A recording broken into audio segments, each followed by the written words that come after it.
agradecerle la labor que están haciendo. Muchas gracias. Damos de nuevo la palabra al señor Ibarra. Voy a intentar abordar todos los temas, que son muchos temas. Bueno, en primer lugar, sobre todo, ha salido de manera recurrente la cuestión de las competencias autonómicas y quién tiene que responsabilizarse de este tipo de cuestiones. Bueno, nosotros como Plataforma de Infancia lo que velamos es por el derecho de los niños y las niñas de España y el cumplimiento de la Convención de los Derechos del Niño. No entramos en definir cómo debe ser el reparto competencial. Lo que sí que entramos es algo que ya plantea el propio Comité de los Derechos del Niño, que se deben garantizar estos derechos y los compromisos son de todo el Estado. Y el Estado entendido no como el Gobierno central, sino como toda la sociedad, incluida todas las administraciones.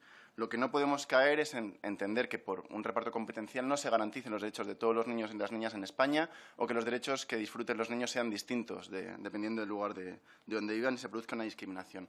Y en esta cuestión, además, el propio Comité ha planteado observaciones y recomendaciones a España. Ha planteado, además, en las recomendaciones del año 2010, que es necesario mejorar la coordinación existente en nuestro país entre las comunidades autónomas y el propio Estado a la hora de rendir cuentas y conocer qué políticas se están llevando a cabo.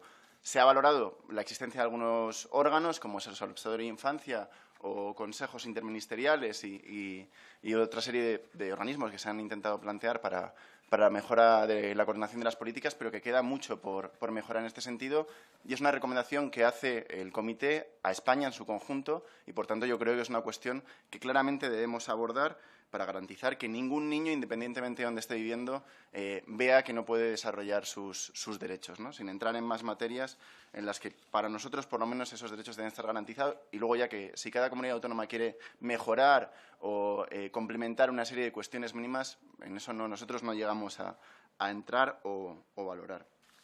Otra cuestión que me han trasladado es el debate entre si deberíamos plantear políticas de infancia o políticas de familia, como planteaban, ¿no? Nosotros no negamos el valor primordial que tiene la familia para la infancia. Es algo que reconoce la propia Convención de Derechos del Niño en su preámbulo, cuando habla de la infancia como un grupo fundamental de la sociedad y el medio natural para el crecimiento y el bienestar de todos sus miembros. Pero también queremos dejar claro y reconocer que es innegable que tenemos que entender que los titulares de los derechos son los niños y las niñas, como lo reconoce la propia Convención. Y, por tanto, ellos deben ser el objeto principal y primordial de las políticas. Políticas que, por supuesto, tienen que tener en cuenta el impacto y el rol que tienen las familias, pero no debemos caer y, además, debemos romper una concepción social en la que pensamos o se piensa que los niños y las niñas son responsabilidad única de sus familias, cuando son una responsabilidad de todos el hecho de que se ejerzan sus derechos y tienen derecho a poder ejercerlos. Más cuestiones que me han trasladado en su ronda, espero no dejarme nada. Bueno, a la hora de los problemas presupuestarios, planteaba la señora Patricia Reyes, nosotros no solamente lo hemos planteado, sino que es que el propio Comité de Derechos del Niño le ha dicho a España que tiene un problema para identificar las partidas presupuestarias que van destinadas a la infancia. Y no solo el presupuesto general del Estado, sino especialmente de las comunidades autónomas.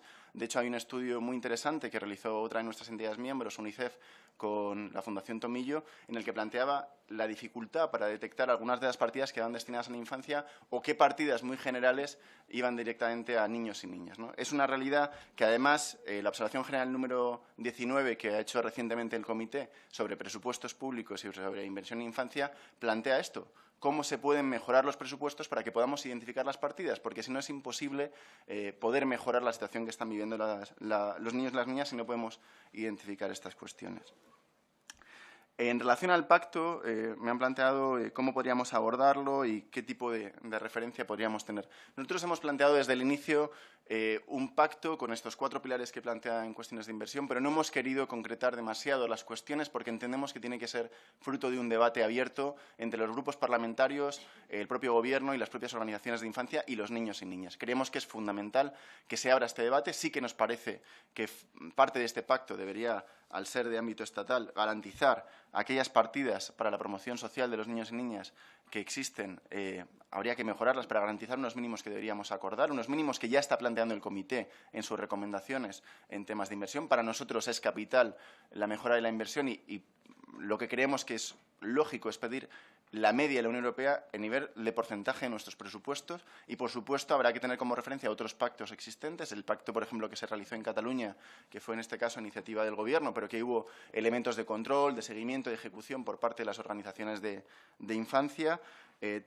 ahí nosotros hacemos o lanzamos este guante y, por supuesto, estoy seguro que muchas de nuestras organizaciones, hoy mismo comparecen 2 entidades que forman parte de la plataforma, plantearán cuestiones que habrá que abordar en pro de garantizar estos derechos, ¿no? Tanto en cuestiones de educación, de sanidad, de pobreza, algunas cuestiones que tienen que ver con comunidades autónomas, y habrá que ver cómo coordinamos este tipo de cuestiones. Pero que es algo absolutamente necesario, pero no hemos abordado más allá la propuesta.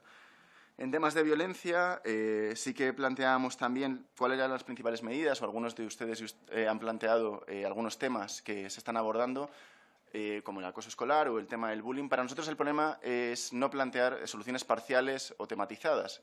Por un lado, uno de los problemas que plantea el propio comité es la falta de datos en muchas cuestiones. Tenemos un registro unificado de maltrato infantil, pero hay muchas formas de violencia que no se están identificando correctamente y no conocemos. Son nuestras entidades las que son expertas en la materia, pero, por ejemplo, en el caso de la Fundación ANAR, que dispone de un teléfono de atención a menores, no paran de crecer. De hecho, creo que desde el año 2009 se ha multiplicado por 10 el número de niños que están denunciando violencia. Por tanto, hay un fenómeno que estamos percibiendo, que somos conscientes, no solo mediáticamente, sino en nuestras propias organizaciones que trabajan con los niños y las niñas, y lo que planteamos es esta ley y esta estrategia integral. Ahí, por ejemplo, un caso claro es el caso de Noruega, que plantea una estrategia integral que trabajan distintos ministerios para abordar la problemática de la infancia, de la violencia en la infancia, en todos sus ámbitos, no solo en escolar, no solo en el familiar, sino plantear un marco común, una estrategia común que plantee todos esos ámbitos que planteaba antes, todos los grupos especialmente vulnerables, para desarrollar posteriormente, por supuesto, los protocolos correspondientes en los niveles que haga falta de la Administración. Más allá de estas cuestiones, bueno, han hablado de la situación de las subvenciones, que es algo que también nos preocupa profundamente a las organizaciones que trabajamos y que desarrollamos nuestra labor gracias a ellas. Y luego sí que han planteado la cuestión de la situación de los menores extranjeros no acompañados y las situaciones que están en frontera. Esto es un tema que también plantea el comité y además es muy contundente en sus recomendaciones a España. Hay un problema claramente para identificar a los menores. Están actuando de manera rápida, vulnerando los derechos fundamentales que tienen los niños y las niñas al entrar o al solicitar su asilo. Tienen que ser identificados, tienen que tener un intérprete, tienen que plantear información adaptada, tienen que tener la posibilidad de conocer sus derechos, y es algo que plantea no solo el derecho internacional, sino que es que el propio comité nos ha trasladado a nuestro país como un punto de mejora, ¿no? Es algo que deberemos abordar, tendremos que mejorar para garantizar estos derechos. El propio Defensor del Pueblo, en el informe de 2015, habla de estos temas, o la Fiscalía General del Estado, y a pesar de que los casos puedan ser pocos o no, porque realmente tenemos pocos datos. Realmente, de hecho, es sorprendente que de los 90.000 menores no acompañados aquí en Europa, únicamente 25 sean en el caso de España. Son datos que probablemente surgen de una mala identificación de estos niños y niñas, porque no estamos haciendo los procesos con el tiempo de identificación que se debería plantear. Es algo que en las propias observaciones a España podemos analizar, y yo creo que aunque hay cosas que podemos valorar positivas, el número de repatriaciones ha sido muy bajo en el caso español en 2014 y 2015, hay claramente una cuestión de mejora en este sentido. Y quiero pensar que no me he dejado ninguna petición o requerimiento, y si no, en cualquier caso, como saben, nosotros trabajamos muy de la mano de todos ustedes y estamos a su disposición para aclarar cualquier cuestión, ofrecer datos, y si no, las entidades de la plataforma de infancia, entre las que se encuentra la siguiente entidad que va a comparecer, les podrán aclarar